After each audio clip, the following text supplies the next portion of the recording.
Hello guys, welcome to my channel again. So let's begin with the question that we left in the previous lecture. So let's begin. Role of a state is from where we have to start. Political thinkers have different opinion regarding the role of the state. In words of Professor McLever, state has no finality, can have no perfected form.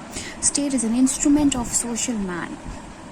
Okay, so McLever said that a state can have no fixed or perfect form. It has no final state of existence. Okay, it keeps on changing, and it is a tool of or an instrument of a man. Social man is a man who lives in society, obviously. To many scholars, functions of state are also different. Now see, different scholars have different points of view regarding the role of state and the functions that the state perform. Some consider state as a moral and ethical institution, and other it is considered as an evil institution. Okay, now you see, as we say that a coin has two sides, right? So same concept. Some scholars say that it is a moral and ethical institution. It is what? It क्या है यहाँ पर? State. ठीक है? Some say that state is a moral and ethical institution, but others say that it is an evil institution. McIver has referred to different notions of state, such as class organization, means the organization of different class of people who are living in that society. Okay? Legal institution, mutual insurance agency, means mutually they are living in peace and security. Unnecessary evil, necessary evil, march of God on earth, welfare system, power system, state as an organism, etc. Andrew Hewitt, an English political writer, in his book Politics, classifies the role of state based on functions or responsibilities that are fulfilled by the state and the ones that are left to private individuals. So, Andrew Hewitt divided, or he classified, state on the basis of the functions that are fulfilled by the state itself. By the state here means by the government, and the ones which are performed by the private corporations or private companies. Okay, so first one is minimal states. Idea of minimal states is a contribution of classical liberals. Names of political thinkers such as John Locke, Jeremy Bentham, J.S. Mill, Herbert Spencer, Robert Nozick, Frederick von Hayek, and Milton Friedman are generally associated with this approach. So minimal states was given by these scientists whose name is mentioned. You can read it out.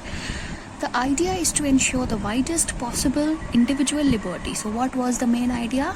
That people could get a wide range of liberty or freedom. People who ascribe a minimal role to state believe that laissez-faire, means let it be or leave it alone approach to the economy, is most likely to lead to economic prosperity. So these type of people who say that minimal state or minimal role is beneficial for the state, they say that let it go approach for a thing, for the economy, is good one to lead to a good economic rate in the country. State's role is to protect individuals from interference in their liberty, and transactions between private individuals are voluntary and free. So state function, what is the function of the state in this? To protect the individuals so that they don't interfere amongst their other person's liberty, and the transactions which take place between private individuals should be free and voluntary. Means if there is one private company, then it can freely, by its own consent, it can freely contract with the other private company. And so transactions that take place, transactions means it may be in terms of money, it may be in terms of property. Transaction means some buying or selling or some giving and taking process. Okay, according to John Locke's theory, state acts as a night watchman whose services are called upon when orderly existence is threatened. Now, when you call a watchman, when you think that you need to guard your house, right? When you think that your house is in danger of some thief or some attack, right?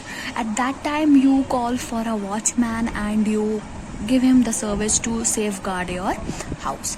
So similarly, if a if state is considered as a night watchman according to John Locke, then that means it will be protecting the state when there is a threatening of the orderly or harmony or public order.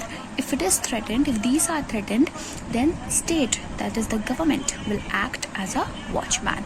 It will step in and it will try to give back the peace and security to the general public.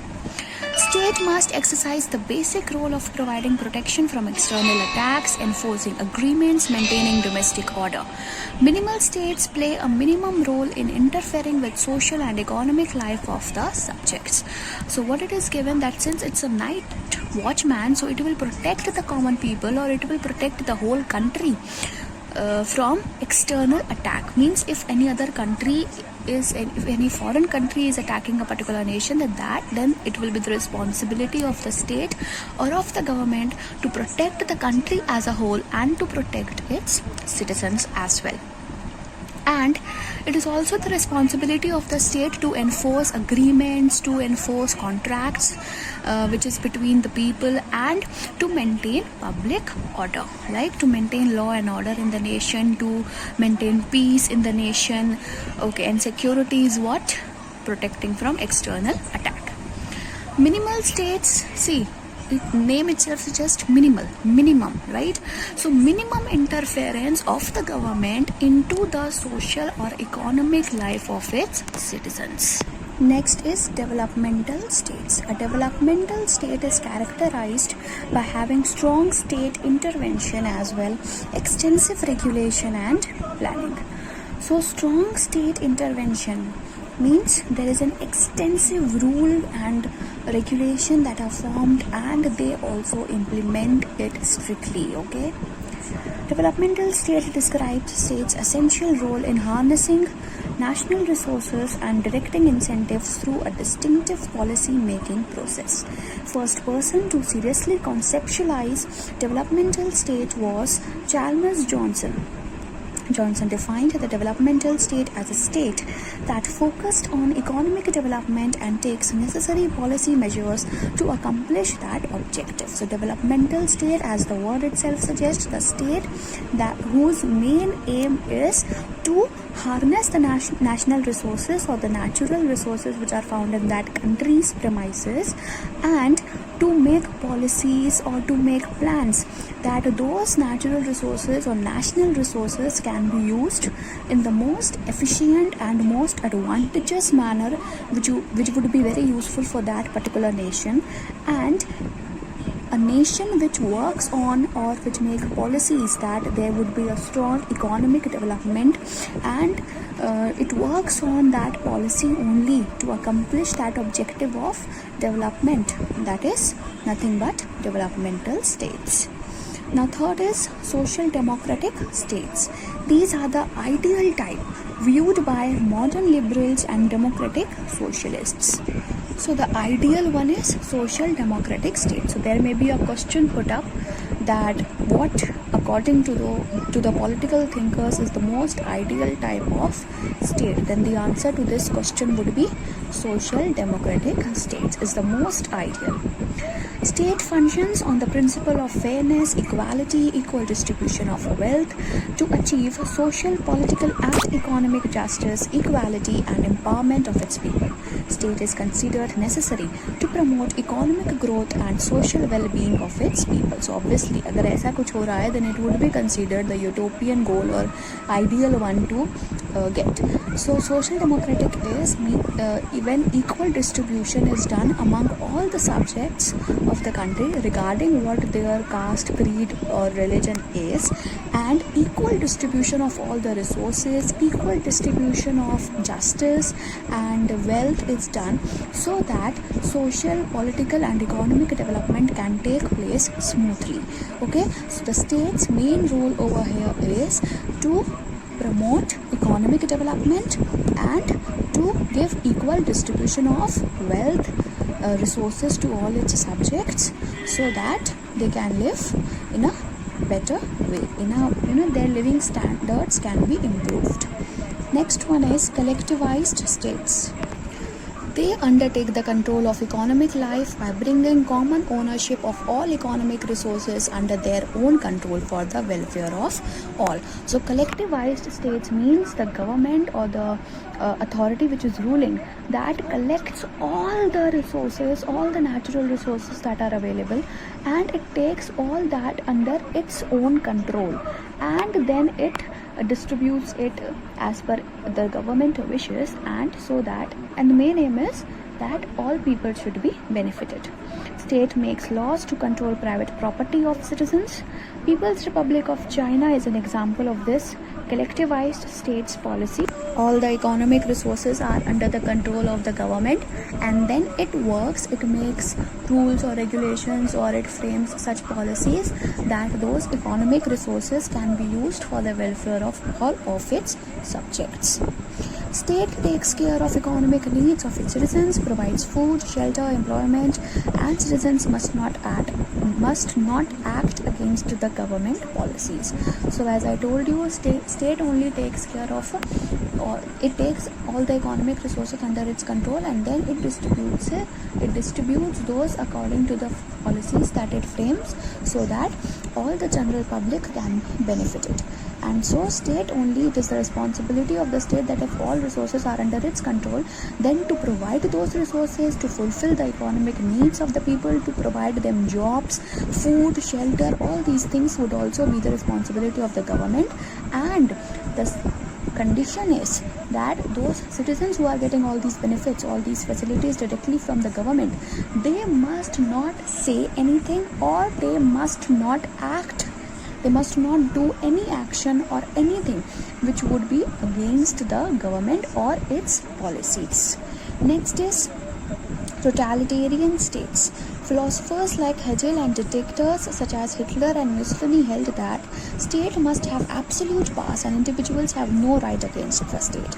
According to this, state can do no wrong. Whole life of an individual is within the jurisdiction of state. So totalitarian, as the word suggests, total, right? Totalitarian, total. So total here means that absolute. The ruler or the government will have absolute powers, and no person will have any right against the state. He will not have the right to speak anything. He will not have the right to do an action which would be against the government.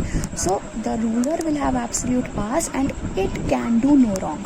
कोई भी गलत काम ruler नहीं कर सकता, वो कभी गलत हो ही नहीं सकता. So that was under this policy. Next and the last is modern welfare state.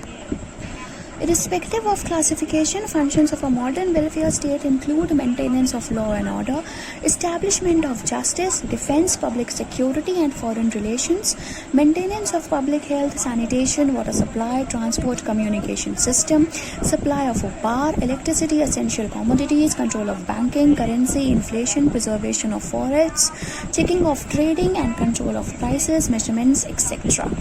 So this modern welfare state includes that law and order would be maintained, there should be peace in the society, there should be security of the people from foreign attacks, there should be good relations that are maintained with other foreign countries, public health should be maintained, proper sanitation or hygienic facilities should be there, proper health and banking facilities should be provided to the people, they should get proper electricity supply, they should get proper water supply and various other basic needs or basic facilities that are required in the current scenario that must be given to the citizens of the country. So that is in the modern welfare state. Modern, you can take it as current, and welfare is for the benefit of the people.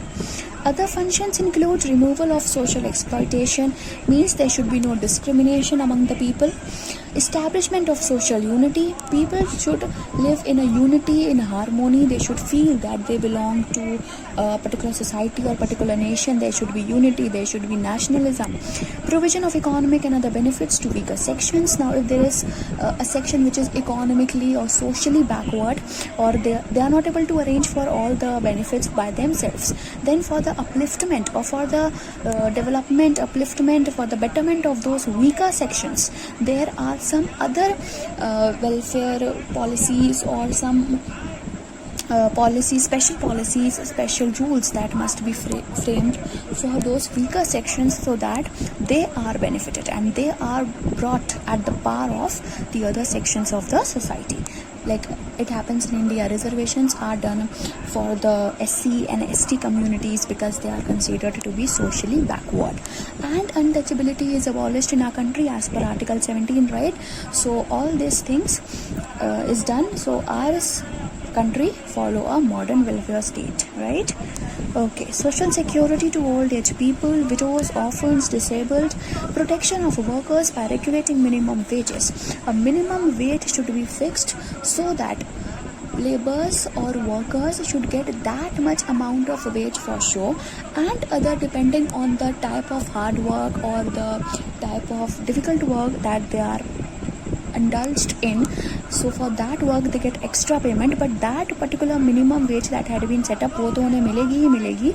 अगर हमने जैसे for example हमने बोला कि अगर ईंट उठानी है आपको, मतलब bricks उठाना है for the construction of a house, if you have to pick up bricks and you have to take it to a second floor, then for that I will give you 100 rupees. ठीक है, 100 rupees I will give you, but the minimum wage that was set for this work was rupees 200. So that worker will get 200 for sure. चाहे उसको वो 100 रुपये जो मालिक दे रहा है वो मिले ना मिले, वो 200 रुपये तो मिलेंगे ही, क्योंकि वो मिनिमम वेज गवर्नमेंट ने सेट करी हुई है. Pension, now pension is also given, as you know pension system है हमारी कंट्री में. व्हेन अ पर्सन रिटायर्स, तो ओल्ड एज के बाद अगर उसको कोई बच्चे उसके ना देखें या वो बच्चे ही ना हो, then who will be to look after him, and if there is no money then how will he purchase for the basic necessities of life? So for that money is provided to them after retirement also, and that money is pension. Okay, education of masses, obviously in our country there is a mass movement of right to education, right? 6 to 14 years it is compulsory for each and every child to study. Elementary education is imparted to each and every child, right? So right to education, encouragement of art and literature, scientific technological research and cultural exchanges to increase the spirit of unity and harmony among the masses. So that's all modern welfare state. Some policies should be provided so that there should be a unity, harmony and upliftment of socially or economically backward sections in the society, if any. So that's all for today's lecture. From next we will be doing concept of a nation. Thank you.